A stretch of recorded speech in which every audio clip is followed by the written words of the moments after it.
to our Bariatric Healthy Living series on habit building. This is part 2.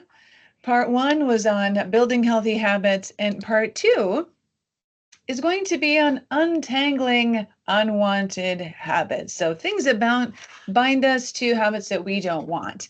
And so what we're going to look at is just the process that we need to go through in order to try and pull ourselves out of or away from habits that are not serving us in a way that we would prefer. Now, there are different groupings of habits. So if we want to kind of separate them out, we are going to have uphill habits. These are habits that require ongoing attention to maintain, but are really easy to stop. So things like getting out of bed when your alarm goes off, maybe practicing meditation or yoga, things that are good for you, things that you are trying to do, things you have to put in a little effort to maintain and are really easy to just kind of drop out. Then we have downhill habits. These are easy to maintain and difficult to stop. So these would be things like hitting snooze, swearing, watching YouTube, right? Things that are easy to just continue with and hard to stop. So two different kind of sides there. And then we have free fall habits. These are kind of big ones. So these are going to be things like substance abuse, eating disorders. Really, these are habits that require professional assistance in order to overcome them. So that's where you really need to have a team with you. So we're not going to be taking a look at those kind of habits today. We're really going to be looking at more of those downhill habits, right? The things that we want to stop, but we're kind of having a hard time doing that. And some of this needs to start with just a change in mindset. It's really common to think about breaking a bad habit versus maybe untangling a knot that is a grouping of bad habits. Breaking implies that you're going to exert a lot of force at one time and then it's gone and it's done. But whether they are good or bad habits stick with us, which is why in a good way, maybe we remember to ride a bike if we haven't done it for several years, or to go skiing or whatever it might be. So it's really handy in those kind of cases. But if we're thinking about trying to kind of pull apart some of these habits that we don't want, yanking on the knots is not going to be helpful. We really want to start to untangle this one little tiny knot at a time. So if you've tried to quote unquote break a habit in the past and it did not work for you, again, time to let that go. It is most likely that you didn't have a structure set up for yourself in order to be successful. And the method that you had wasn't going to work because it really just, it wasn't because of lack of motivation again or effort. It's because there just wasn't the proper method and setup for you to be successful with that. So like I said, habits never really disappear. And so what we kind of have to keep is sort of that center thought, or that golden rule, is that you cannot change, you can't extinguish a habit, right? We can change it, we can't extinguish it. It's always going to be there. It's always kind of hanging out underneath, behind, however we want to think of it. And our brain does not know the difference between a quote unquote good or bad habit. It just knows a habit cycle. It understands a cue and a routine and a reward. And that is the cycle that it will go through when it is prompted. So, you know, in your mind, it's a habit you don't want. And so we can kind of cover that up, or we can kind of work around it. We can force it into the background.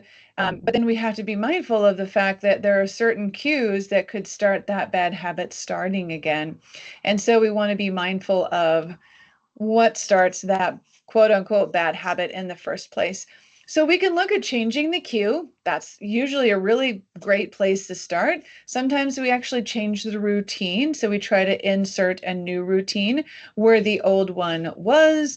So, you know, maybe in general, for an example, if you want to stop looking at your phone before going to bed all of the time, you put it in another room in the house, right? You're changing the cue. The cue is the phone sitting there. You put it somewhere else, and now it's not there cueing you to pick it up, probably even absentmindedly, and start scrolling. So we've got 3 different general phases here that we're going to look at for behavior change. One is building new habits. That's always the best place to start. Then we can move on to stopping the old habit, and then we would move out to swapping out the old habit. So that's really the best stepwise process to go through. We're always trying to make this, of course, as easy and as successful as possible. So we want to start with the option that's going to give you the most success early on. And the best place to start is practicing building new habits. It helps you learn that skill. You get to see evidence of success. It's very motivating, builds a lot of confidence. And so before you want to start detangling from something that you don't want, it's better to start with trying to build habits that you do want. And quite honestly, sometimes those new build habits start crowding out some of the ones that we don't want anyway. So somewhat at times by process of elimination, we get to push those things aside naturally by creating something new. We also want to think about practicing this not in the same area that we are struggling with. So if we kind of have an area that we want to detangle, so to speak, and get rid of or work on, we want to practice building habits in other areas just so that we can kind of have some separation, perhaps from any built up frustration we may have from that area that we've not been seeing the success that we want to with. So when we create those positive changes in other areas, we get some confidence going. We're a little bit more prepared to tackle that area that we really, really want to tackle. So just as a little bit of review, when you are trying to work on building a new habit, you do want to be clear on your aspiration. What is that particular area or big idea or goal that you want to be working on? And then you do want to think of the specific actions or behaviors that you could take to help you build in to accomplishing that particular aspiration. And you do want to be really inclusive, all sorts of different wild, crazy, and practical ideas, and get them all out there so that you can have a really nice list to choose from. And then, of course, you want to kind of dial it in on the ones that are going to be the most helpful, right? That golden behavior is where you want to start. The one that's going to be the easiest for you to start with and give you the most bang for your buck or give you the most effectiveness from that particular little behavior. So that's what you want to do there. And then, of course, you want to write out that recipe card. You have to have the specific process there or that loop, which is the cue or the trigger for starting that habit, which should ideally already be a part of your day. And then you will do your behavior, and then you will celebrate or give that positive kind of enforcement or that reward to that particular behavior that you just finished, so we can reinforce that new behavior, right? So that is the process of going through and building the new habits. You want to just kind of make sure that you lay that out for yourself, practice that. Always good to start there. And then we move to kind of the reverse, right? So we're looking at how do we stop a habit we don't want? And we're going to focus in here on BMAP, or behavior equals motivation plus ability plus the prompt. And we are actually going to reverse that process. So instead of looking at how do I make it easier for me? How do I increase my ability? Are there ways to increase my motivation? What is a good prompt for me? Instead of trying to build those up when you're trying to create a new habit, we're going to try and deconstruct those and kind of go in the opposite direction. So we want to decrease the motivation. We want to decrease our ability. We want to remove or avoid the prompt. So these are the different areas that we want to look at for trying to see if we can get rid of those habits that we don't like. Now, again, we do have to be specific here, right? So a lot of times we're thinking about that big idea, I want to sleep better, right? Or I don't want to eat as much junk food, or whatever it might be, that big idea. But that is the aspiration. In this case, that is the general habit. What's kind of the big category that you want to work on? Then we still have to come up with the specifics, those particular behaviors that we want to do, or in this case, that we are already doing, in order to start systematically detangling this little web for ourselves. So when it comes to trying to get rid of a habit that you don't want, you look at the area that's included in, and then you look at all of the things you're already doing that are contributing to that. Now, this can be kind of a tough exercise because suddenly and collectively you are looking at a whole lot of things that you are doing that you probably don't like so much about yourself. So don't be surprised if maybe you feel a little uncomfortable about that, but this is just an information gathering exercise. We are trying to put on our detective hats, gather what we need so that we can move on to that next step and start again trying to attack this big general habit that you don't want to keep anymore. So you can notice the things, move on. So let's say, for the example, eating too much junk food, right? That's probably a pretty common one for a lot of us. That is an overall general habit.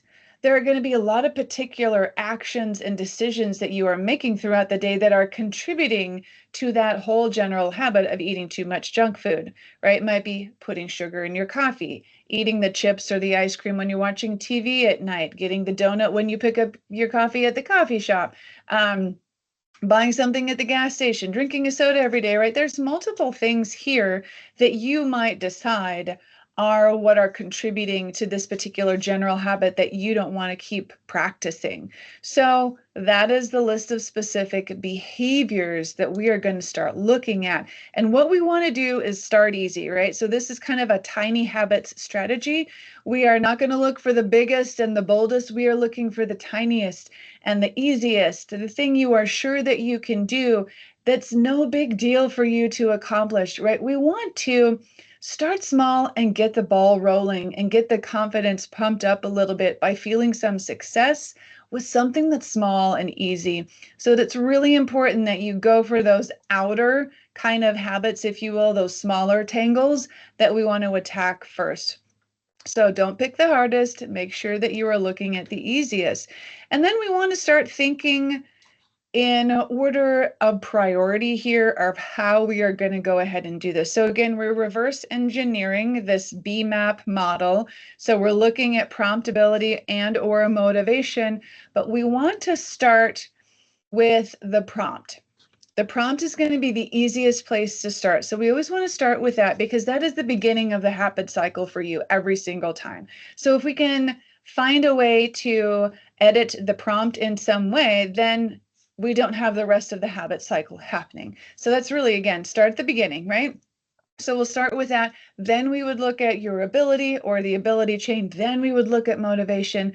But let's look at the prompt. So this, again, is the best place to start and see if you can manipulate it in your favor in some way. And so if you can remove the prompt, that's going to be a great option. You might have to avoid the prompt, kind of go around it a little bit, or you might have to ignore the prompt, which is by far the hardest, but is still potentially an option. So let's say in this case, you want to stop drinking soda every day at lunchtime.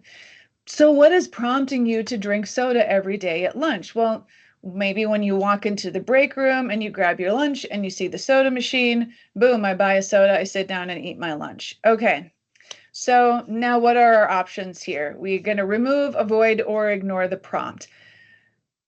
You can't really necessarily remove the prompt in this case. That would be the easiest, but they probably don't want you removing the soda machine, right? Other people are using that. So in this particular case, you might want to look at avoiding the prompt. Maybe you need to create the habit of packing your lunch and putting it into a lunch container with ice packs and just keeping it at your desk or at your workstation and doing it that way. And that way you are avoiding the prompt.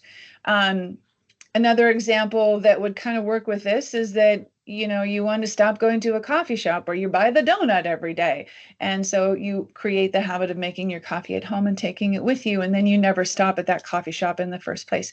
So little edits and adjustments like that in how you move about your day is what you're doing when it comes to adjusting the prompt. Now you can't ignore the prompt. This relies on willpower. Right? So the example would be walking into the break room and getting your lunch out and then turning away from that soda machine and just going to sit down and eat your lunch. So the only difficulty with that is if your willpower is high, you're going to be successful that day. If it's low, if you're stressed, if you're tired, it's going to be much harder to willpower through that moment for yourself. So can it be done? Absolutely. Is it the best and easiest first place to start? No. So always better to try and remove or avoid as much as you possibly can. Now, if the prompt is not something that you can make an adjustment to, then you want to move on to the ability chain. And so this is where we are trying to make it harder to do said behavior. We are trying to decrease your ability to do this particular behavior. And we are going to be looking at time and money, physical effort, mental effort, and then routine. So if we're looking at increasing the time required, maybe we look at the example of, okay, I don't want to eat a certain junk food when I watch TV at night. So maybe it's ice cream. So you don't keep ice cream in the house, so that when you sit down and you want to watch TV and the ice cream's not there as an option, you now have to get up, go to the store, spend the time buying the ice cream, coming back so you can eat ice cream when you are watching the TV in the evening. And that is more time than some of us care to put in for that particular moment. And so that can be a good roadblock in a good way for yourself. So that's one thing that you can do with time. Can increase money. This was a little bit harder, especially if you're trying to work on your own personal habits, right? So if you're trying to make a change to someone else's habits, like your kids, you might say, okay, well, you can play video games, but every time you play, it's $5 or something like that. Most of us are not going to make ourselves pay $5 if we want to eat a bowl of ice cream. But, sometimes things like swear jars and those can help. So, it just kind of depends on where you feel your motivations lie, and if having to pay money every time is gonna make it easier for you to stop, then go ahead and give it a try. We definitely can look at increasing physical effort, right? Making something that you don't want to do harder to do, right? So maybe this goes back to the going to the store to buy ice cream example. So now you're not only taking the time to go, but now you're taking the energy, that physical effort that it takes to go. And now you got two things working against you. And we are kind of lazy by nature. So if you can make it harder, you're less likely to do it. We can also look at increasing the mental effort. So for some habits, that is going to be a really good solution. Again, this kind of exploits our natural tendency to be lazy. So maybe if you're trying to spend less time on social media, you make sure you are logged out every single time. And if you want to go in to take a look at it, you have to put in this ridiculously long password that is not saved as one of your passwords, and really kind of put up some roadblocks for yourself, and having something, that you can't even remember and you have to go look up somewhere, and, all of that. So you're really kind of increasing the mental effort required to even get in there. So that can be something that can be helpful as well. And then, you might want to look at the habit conflict. Does this habit, can I make it conflict with something else that's important to me, or that's another routine that's just as important or more important to me? So if there's something else that you really like to do, can we manipulate that to create a conflict with what you're trying not to do, for example? So this one's not always the easiest one to apply, but sometimes it can work. And so considering purposefully creating that conflict for yourself on what it is you're trying to not continue to practice can be really helpful. And then lastly, we would get to motivation, right? Okay, so this is kind of, again, that wild card. Motivation can be high, it can be low, really kind of depends. But we can, at some points, use this to our advantage. So maybe we got to reduce motivation. And so we can go to bed earlier, right? We can create a different routine or a different habit for ourselves to reduce the motivation of hitting the snooze button in the morning, right? So that kind of goes back to creating a newer habit or adjusting a current routine. Maybe you would go eat healthy food prior to arriving to a party to reduce your motivation to eat quite as much, right? So we don't show up hungry. We're at least, quasi-satisfied.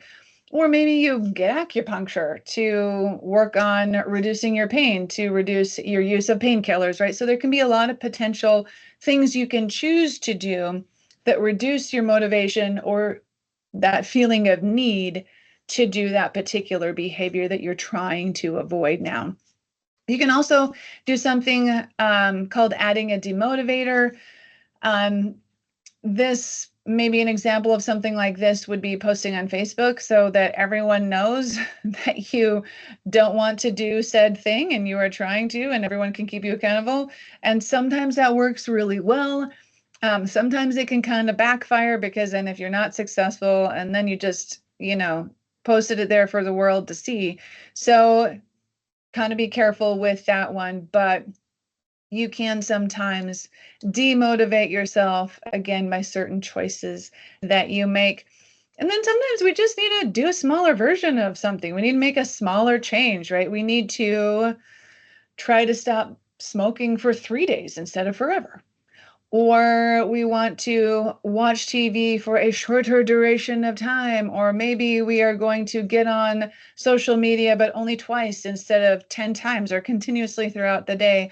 Or maybe we're going to have one cookie instead of 5 and just decrease the intensity of what it is that we're doing. So scaling back is really what you're looking at here. And again, just kind of going to a tinier version of what it is that you're trying to adjust so that it feels more realistic for you to be successful with. For example, at one point in my past, I was really trying to stop drinking the large glass of pink lemonade that I was drinking every single day, right? I should know better. And so instead of just stopping, which I knew was going to be really hard for me, I just started diluting it down. So instead of filling up the whole glass, I filled it mostly full, added a little bit of water, did that for a couple weeks. Then I filled it a little bit less and added more water, did that for a couple weeks. So it really just kind of decreased the intensity of the change, I guess you could say, right? So I decreased and spread it out so that it didn't feel quite so challenging for me to stick with it. And in the end, I got to water and it was great. So sometimes you just got to give yourself a little bit of time and take it little notch by little notch. Now, if we have looked at the prompts and the ability chain, and kind of worked through that and didn't find that that was working for us, then we can look at swapping, right? So we adjusted the beginning, maybe that didn't work. Now we're going to see if we can entirely swap out a new behavior for the old one. And this is a little bit harder. That's why it's phase 3. And again, we want to be specific with what it is we are trying to do. We want to find the golden behavior, that one thing that we think is going to be the best replacement and give us the most bang for our buck for that older habit. And then we do have to still kind of look at the prompts and make sure that we're considering that. But choose your new habit wisely. Okay, so if you are thinking, okay, when I get to work and I'm scrolling on social media and I shouldn't be, you know what, I'll file instead. Most of us are not going to find that even close to enjoyable as scrolling social media. It just doesn't have the same dopamine hit. You know what I mean? So pick something that's going to give some generally equal kind of hit, unless organizing and filing brings you joy, right? So got to kind of make sure that there's a somewhat equal swap out there. So to find the habit, of course, you're going to use to replace the old one, go back to the tools that we talked about in that first video of building that habit, create the swarm of behaviors, just everything that it is that you could do in order to try and add into this change that you want to make. And just make sure that it's something you can do, that you want to do, you're able to do, and that you just kind of have that general motivation and it's going to be effective for you. Right. And then we got to think, okay, so we're going to remap the prompts. Okay, this is where you do the new habit instead of the old habit. That's what we're doing there. So, for example, you want to stop snapping at your teenage daughter, right? Happens. And the prompt is the irritation that you feel when she does something that is kind of careless. And so what you're trying to do is replace snapping at her, we'll say, with saying something sincerely positive, right? I'm going to try and turn this ship around here. So then you have to look, okay, so when she gets a snack out of the fridge and leaves the refrigerator door open, instead of saying, shut the refrigerator door, right? Then maybe you say, I'm so glad you're eating a healthy snack. That's fantastic. Don't forget to close the door, please, right? So then we've got a nicer tone, something that we would prefer, as opposed to that irritation and snapping that maybe we don't want to do. So just some things to consider when you're trying to see if you can do the behavior swap. Again, right, we want to make it easy. It needs to be similar. And you want to make sure that it's something you can do, that you want to do, that it's going to be a fit. And what we also want to consider is the ability and the motivation. So we want the new habit to be easy and something you're motivated to do, right? So that's important. And we want to see if we can make the old habit harder to do and that we feel less motivated to do that. Now, if you don't get all four of those things worked in, you can still find success. But if you can find a way to make the new something you really want to do and super easy for you, and make the old harder for you to do, maybe think about the ability chain and make it less motivating. Maybe we need a demotivator or something like that. Then that is really going to help you find success with inserting this new behavior in where the old one was. So let's go ahead and talk through an example here, just to kind of walk through the process. So let's go ahead and use the example of eating too much junk food. This is our general habit in this particular example. And of course, we have many different behaviors that we might do throughout the day that contribute to this eating too much junk food in one day, right? So when you're looking at all of this, again, you want to pick the easiest, what you're sure that you can do, feels like no big deal, right? It's got to be super easy. That's what we want to do. So in this example, we'll say, maybe putting sugar in the coffee was the easiest one that we thought we could tackle. This is the easiest place to start for us. So we want to focus on the prompt first, right? This is what we start with. And so we want to remove it, avoid it, or ignore it. So we need to figure out what the prompt is first. What is prompting me to put sugar in my coffee? And let's say in this example, when you put your food in the refrigerator at work, you fill up your coffee cup in the break room, the sugar and cream is sitting right there, and you see it and you put it in. It's there, it's a visual prompt, boom, in it goes. So what can we do about that, right? In this case, I think removing the prompt probably would be an easy way to go. We can't remove the break room, right? That can't go anywhere, but maybe you can talk to some of your fellow employees and agree to at least put the sugar and the cream away in a cupboard or set off to the side behind something so that's not readily out and triggering or prompting you to use it. And so that way, if it's out of sight, then we can find some success with that. You could avoid the prompt. If removing it doesn't work, you could pack your lunch, take it to your desk or your workstation, so that you're not even stopping by in the break room at all. Or maybe you can bring your lunch to the break room, but you brought your coffee from home, so you don't need to go fill it up and see the sugar and the cream, right? So there are some potential adjustments there that you can make. You can't ignore it again, right? This requires that willpower.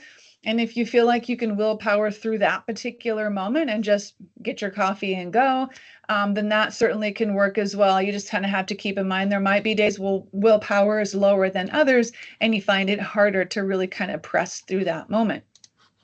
So we could, if we needed to, work through the ability chain, right? We could think about the time, the money, the physical effort, mental effort required, or any habits that might conflict. But in this case, as I think you'll find in many cases, the prompt was the great place to start, and it worked. So we didn't have to worry about moving to the ability chain. And certainly, if we felt like we needed to get to the point of trying to manipulate motivation, we could certainly do that. So like you could look at reducing motivation to use the sugar and cream by saying, if I haven't done it by the end of the week, I'll treat myself to a pedicure, or some kind of dangling carrot that you can put out there for yourself. So you can kind of use that, just trying to willpower through not using it in that moment, and then give yourself something to reduce the motivation of using it by providing that carrot at the end. So you could kind of use both of those at the same time. So then maybe you kind of have to, come up with this recipe for yourself, which is after I get to work, I will take my lunch and coffee to my desk or my office, and I will do the moonwalk because Michael Jackson is awesome. So really, again, it's just kind of looking specifically What is this that you're doing? What's that behavior you want to try and tackle first? What is prompting it to happen? And what can you then start looking at, whether it's the prompt or it's the ability, or maybe it's motivation, or maybe you can combine a couple of those if you feel like you really need to, in order to start breaking down that unwanted habit. And then once you felt like that is a new routine for you and it's automatic and muscle memory, then you move on to the next one and you just slowly decrease your consumption of junk food over time by tackling each one of these specific behaviors, one, maybe two at a time. You don't want to overload yourself, but we really, again, we want to keep this easy. We want to keep it low stress, and we want to make sure that you have success because you've kept it very, very reasonable to be able to continue with long enough to make it develop into a new automatic habit cycle for you. So that is untangling a habit that you don't want. If you haven't watched part one, which is building a healthy habit or building a habit that you want to have, certainly you'll want to go look at that video because that is where you really want to start. But this is also a really good skill to have as well. Hope you enjoyed this video and that you find many of the videos on our channel enjoyable as well.